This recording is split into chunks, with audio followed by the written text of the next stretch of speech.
Hello, everybody, and welcome back. I'm Mickey, and I'm an actor and a filmmaker. And on my YouTube, I make video essays and vlogs. We talk about creative process, pop culture, really kind of whatever I feel like gabbing about that day. So we're doing another video essay today. I do apologize if I sound a little congested. I'm coming off of a cold, and I'm trying to kick it. I'm very excited about today's topic for so many reasons, many of them personal. I want to dive into the religious revival happening in Gen Z right now. I say revival in quotes. We'll get into that shortly. There is an increased appetite for spirituality and community. Really want to discuss that. And I'm really interested in the role of the feminine perspective in this shift. I think I'm seeing a lot of commentary and interrogation into the masculine side. So currently, as of right now, I feel like I cannot escape the Catholic Church, which, as someone who went to Catholic school for 12 years, I can tell you, I thought that I had escaped. I'm seeing both religious and spiritual icons, references, aesthetics all over, whether it's Rosalia's Lux album, Ethel Cain generally, Justin Bieber, Hallelujah. We have an American Pope. The Washington Post also did a piece about St. Joseph's in the West Village and the sort of increase of Catholic interest within New York City and that becoming a dating scene. Overall increase of Catholic imagery and, of course, the TikTok nuns. The TikTok sisters, I've learned I need to call them because they are not cloistered, so they are sisters, they are not nuns. I'm going to be taking notes in my Google Doc and also pulling references from Sublime. Well, we can see that there's this huge increase in appetite or interest or pop references to religion and spirituality, and Catholicism maybe most of all. It's much more difficult to prove actual conversion. I just want to start with this because I think it's important to root ourselves in the facts. A lot of the articles I researched quoted this 2025 study by Pew Research that found for every young person coming into the Catholic Church, around 12 people left. There are still a lot of people leaving churches and possibly more than are coming in. However, I think it's important to note we're seeing more of a stabilization in leaving churches rather than a huge religious revival or increase. So to call it that is sort of incorrect. This piece from The Atlantic called The Religious Renewal Happening in Gen Z. It says, but to treat this stabilization as a revival overlooks that many younger Americans are the least religious age group by many metrics, and many of those who were have left the faith. And despite the claim that Gen Z men are leading a resurgence in traditional Christianity, they are in fact just simply leaving the church at a slower rate than women are. However, this stabilization feels so shocking because the sort of exodus from any sort of formalized religious belief for Gen Z seemed so solidified. What I found a little bit in looking into all of this more is that the current interest in religion and spirituality is a bit more multifaceted than people are giving it credit for. There's sort of the more masculine POV. This is from the Washington Post. The Theo Bro is an extremely online religious man that is usually a convert who experiences the faith in either a rules-based or power-based understanding, rather than a service and community-based understanding. I think we have that end of the spectrum of people's sort of like interest in this religion. It's providing structure and context to a world that they feel so lost in, is a natural offset of the Huberman Lab, the biohacking, the attachment to a bodily control and restriction. That's sort of on one end of the spectrum. And then on the other spectrum, there's sort of this interest that's coming very intensely from a more communal, that is actually the exact opposite of this, which is actually service and community based. The New York Times did an episode of The Daily called Why More Americans Are Seeking Religion, and they spoke with Lauren Jackson. She's speaking broadly just about like people post-pandemic. They want to give and receive really tactile, meaningful care. I hate that I have to say this, but when I use terms masculine or feminine, I'm really speaking energetically. I'm not really talking about men or women. I think me as a woman, I've felt the pull towards both sides of these things. Sort of the order and specificity of religion, especially Catholicism, is very enticing right now because everything just feels so chaotic. And then at the same time, there's also this more feminine, communal, service-oriented energy of giving and taking care that I also am very attracted to. If these two things kind of exist on a spectrum, I also think a sort of outside interest in religion right now is also just that it feels like the most different or avant-garde approach you could take because it feels so the opposite of what we've been doing for the past 10 years or what we've been interested in. I think it also feels like everything is so politicized that there's sort of a lack of politicization anymore. Like because people have taken things that used to be on the right or used to be on the left and have bent them to that horseshoe effect so fully that it does kind of feel like anything is game now. Like you can have these sort of political beliefs and also engage in this like thing that used to be kind of right wing because nothing matters anymore. So I think there's an appetite to just sort of try anything and see what the possibility could be there. If you were raised Christian, Catholic, skip this part. I just want to give a really, really brief crash course because I have to answer this question for a lot of my friends all the time when we're talking about religion. What is the difference between Catholicism and Christianity? Christianity is a major world religion based on the life and teachings of Jesus Christ. It believes that Jesus Christ leads to salvation. Catholicism is the oldest continuous form of Christianity, rooted more in tradition, and is the oldest form. And basically all of these other things have branched off of it or off of each other. When we're talking about the Pope, nuns, the Eucharist, saints, all of these things come from Catholicism. I do want to give a little bit personal background just because I think whenever you're talking about religion and spirituality, it's helpful to hear the background of the person discussing it. I was raised Catholic, pretty intensely Catholic. I went to church about twice a week. I went to Catholic school. I was an altar server. I had my first communion, my confirmation. When I was in high school, this shifted a little bit more into like non-denominational Christianity. I unfortunately kind of always bumped up to the same few issues that I had: lack of women in leadership roles, views on women's purity and women's healthcare, as well as just a lack of visibility and rights for LGBTQ people, among other things. And so I ended up kind of leaving the church once I was in college, but I do think that I've come back to a lot of appreciation for it and a lot of appreciation for spirituality. But I still bump up against those same issues. Let's talk about the TikTok nuns, the sisters. I'm calling them the TikTok nuns though because that's what they're called all over the internet. Favorite game at the moment? My all-time favorite, this is an outdoor game, but in the summers when we're all home together, is playing Ultimate Frisbee. Sister, and you are so good at that. Oh, I'm sister, a thanks. huge Ultimate Sister player Miriam, you myself, also but- are. There's so many reasons why this clip went viral. There's the very clear sort of intersection of LGBTQ rhetoric being sister, and then these nuns using this in such a different but also similar feeling context. But at the same time, I would argue that the main thing I am so attracted to in this video is sort of a clarity and purity of intention.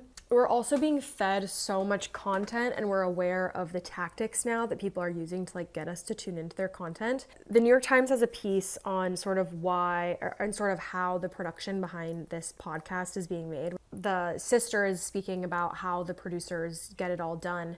And the nuns, basically, they don't have any social media of their own. They come to the podcast studio, they carry out their episode, and then they go home. And the people who are doing the production choose which clips go on social media. They actually note which ones they think might go viral. And they are doing all of that work. They might tell the sisters at some point, like if something did well, but the sisters aren't really supposed to know. I think anyone who makes content wishes that like this was their reality. I think it's really funny that they're getting to live it. And there's also just sort of this utopic vision here of a detachment from capitalism and just living in community with women. If you have not watched this video essay, I highly recommend it. Why Selfish Women Heal Society from Anna Howard. But in this video, she talks a lot about how a man's spiritual journey is often one of learning selflessness. Women don't often need to learn selflessness.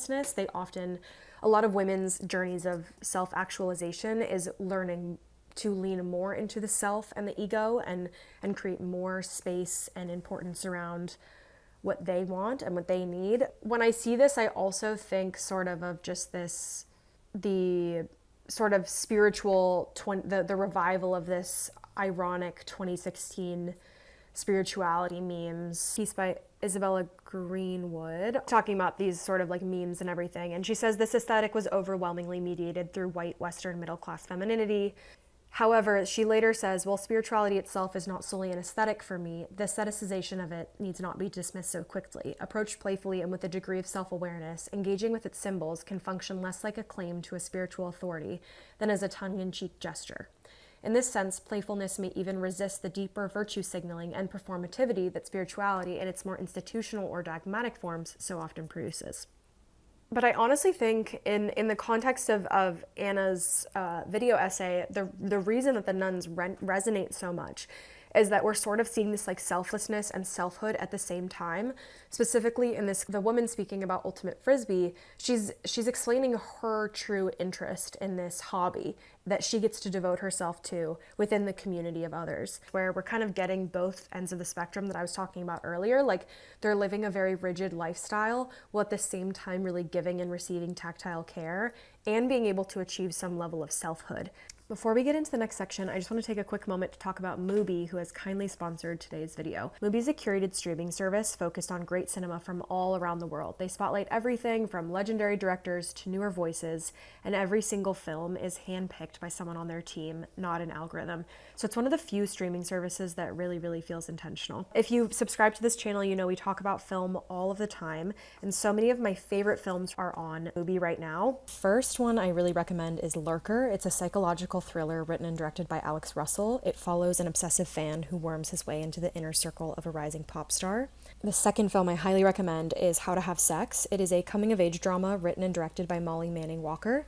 It follows a 16-year-old girl on a holiday with her best friends to Greece as she experiences sexual pressure and self-discovery. You can try Mubi free for 30 days at mubi.com/MickeyGalvin. That's mubi.com/MickeyGalvin for a whole month of great cinema for free. Next, I want to get into a little bit more about this desire for community service through the lens of the Catholic Church. So in this Why More Americans Are Seeking Religion, Lauren Jackson says, the biggest one that came up again and again is that the pandemic was a moment of extraordinary rupture in American life.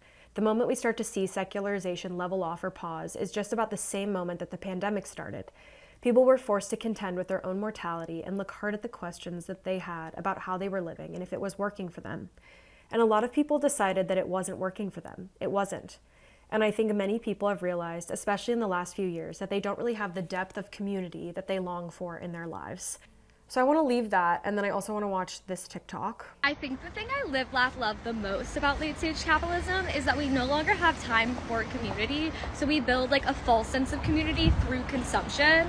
Like, I'll be connecting with the girls because we bought the same matcha latte, or like we binge watch the same TV show. Like, it's all about consumption. Like, it's not like, oh, I hung out with Taylor because she lives near me. I really like this TikTok because it brings up a sort of question. How much of this idea of community is being attained through consumption, and how much of it is actual community building and service happening? Washington Post piece about the church in the West Village, it's an interesting thing to think about within this context, because this is a group of young people all choosing to go to the same space at the same time every week. However, there's a sort of badge of honor you can feel when they're speaking to the churchgoers in the interview, and it seems like they are achieving community through this outward consumption, about posting about going to church and getting people to gather there. And so the authenticity of it all does kind of come into question. Like, are they really giving and receiving tactile care with each other? This kind of applies to everything beyond religion, whether consuming something and creating an identity through it actually does put you in community with other people. But I don't think that it's the type of community that people are necessarily craving. I do think that going to a space every week, though, and spending time there just physically in your body probably creates more of that feeling and that reality rather than the illusion of it. So I'm not, it's this kind of double-edged sword where I actually do think it's creating that, but it's hard to know what and for whom.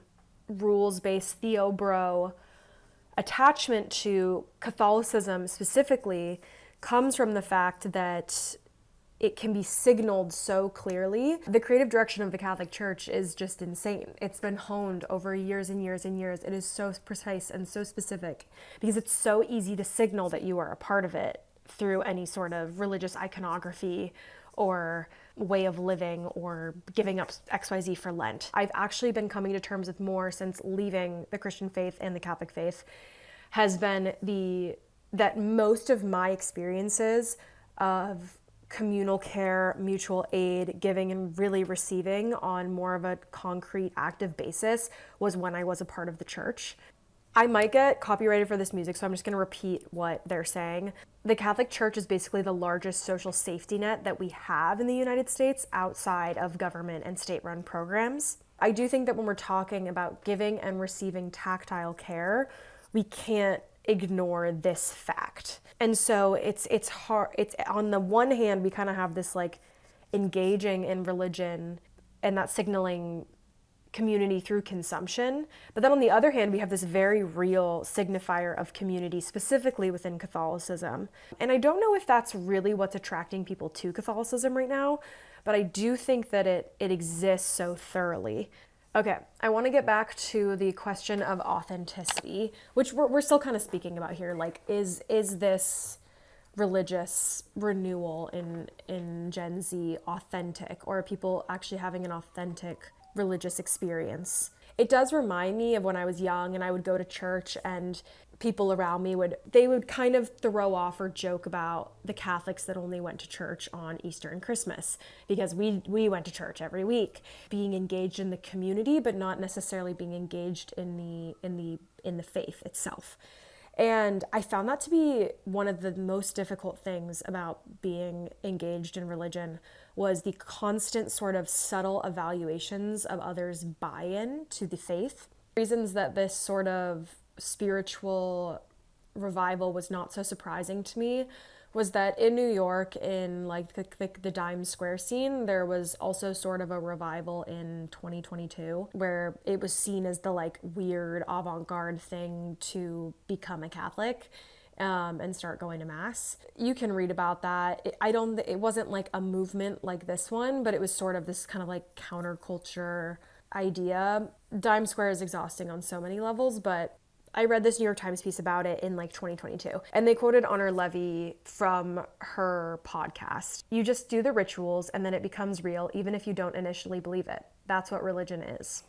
And to a certain extent, this is somewhat like problematic, that to say that by doing the rituals you're engaging in the religion, even if you don't actually really have the quote intentions or beliefs, or you don't believe in God.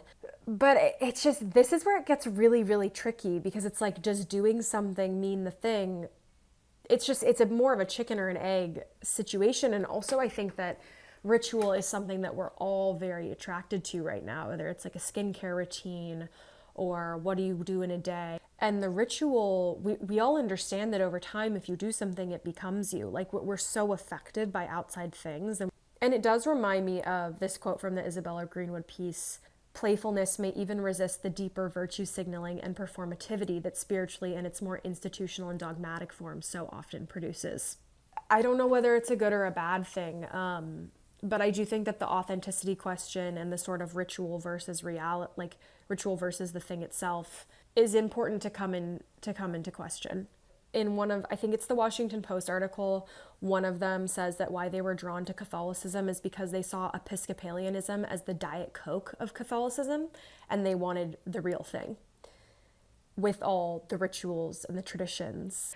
I want to move into some personal thoughts that I have about the possible benefits of religion and spirituality. Obviously, as a disclaimer, as I said before, I do not ascribe myself to a particular faith, and I have specific issues with the church, but I do think it's interesting to explore the sort of positive sides of some things that we have left behind. I want to start with this video. Simone Weil believed that attention was a form of prayer. Whenever you give your full, quiet, undivided attention to something, you're training your soul in how to attend to the divine. Prayer for her isn't about words. It's about how deeply we're able to look at something. I really loved this. I think it speaks to the sort of appetite for slowing down, but also the idea that intense study or focus or devotion to a particular ritual or activity can be a form of prayer. Growing my idea of like what prayer can look like and what focus can bring has personally opened up my ideas about what can be spiritual about how I work and the ways in which I work. I want to pull up this Eliza Day video. Eliza, you are so smart if you're watching this. Empire is that I actually think that the concept of like confessing your sins, right, aka anything that you feel regret or guilt or shame about, to a trusted individual who can then look at you and say you are still worthy and deserving of love and you can be forgiven, and here is a pathway to atone for those things, aka to repair the damage that has been done and to move into resolution in your body with those feelings of guilt, regret, and shame, is actually a really therapeutic form of healing. However, teaching people that they should be feeling guilt, regret, or shame when they don't naturally feel that way, and then teaching them to confess about those feelings out of obligation, lest they be like facing eternal punishment, is instead extremely damaging and creates like an artificial guilt structure inside of people's bodies. This video I always think about in tandem with this meme I saw. And it does bring to mind the sort of like conditioning you do go through as a child who's like brought up in religion. Compulsion to need to purify yourself and to be seen as worthy. In Rachel Cusk's book Coventry, which is an essay collection, there's one called The Last Supper. I remember how deeply the feeling of sterility had impressed itself on me.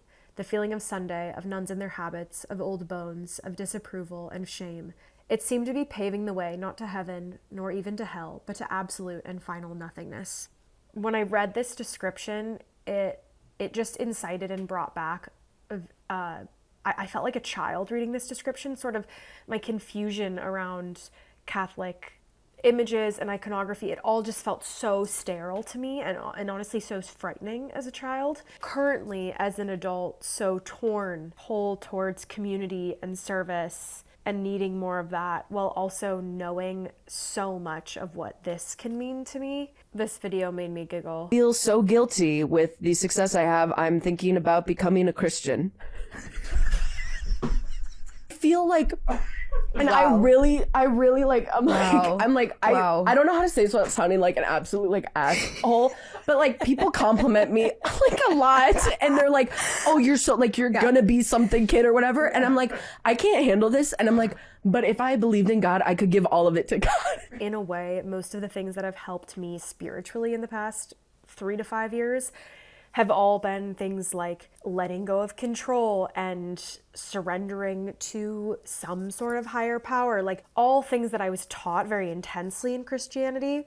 It's like frustrating when the things that you were taught, away from kind of all of the mess that happens later on, when that stuff feels really valid. It's just like so it's deeply confusing. Most of the things that I actually love to do, acting or writing or what we're doing right now in terms of analytical thinking, all actually come and are built off some of like my early experiences of theology and of really understanding text and scripture and understanding that a piece of text can have its own contradictions, being able to see the many layers that can exist within something, especially translations, all of this stuff. It's so easy for me to approach Shakespeare or to approach a script because I know that many things can be true in it at once. And it's hard to go on knowing that it's built off the back of all this other stuff. Even though I had many issues with the church, like the reason that I'm able to even speak publicly very easily is partially because I like went to acting school, but it's also partially because I listened all the time to sermons growing up. Like I know what it means to be in the flow of that and the cadence and to capture personal anecdotes. In the podcast episode, Why Are More Americans Seeking Religion with Lauren Jackson, she speaks a lot about her personal experience leaving Mormonism. I went to workout classes, SoulCycle, CrossFit, these expensive workout classes that promise not just a healthier body, but a better life. I never got into astrology, but I understood why so many people had downloaded CoStar. It helps explain the messiness of life. It promises that there's some sort of cosmic alchemy to the chaos, and who doesn't want that? And the more I spoke to people, the more I traveled, I couldn't shake a really ingrained worldview that I had, which is one in which I saw belief in spirituality, and I saw it everywhere. I see spirituality and religion at concerts, at clubs, at plays, at anything really live and in community in New York. Leads me to my conclusion at the end of this video. I would argue that this sort of appetite for Catholicism is leading could be leading to somewhat of a resurgence of Catholicism. But I think what it will leave more to is a real appetite for community and live events that create a sense of belonging and spirituality to really succeed. And I say that knowing that that can mean both good and bad things. So I think that that means that this is a very potent time for those types of things to take off.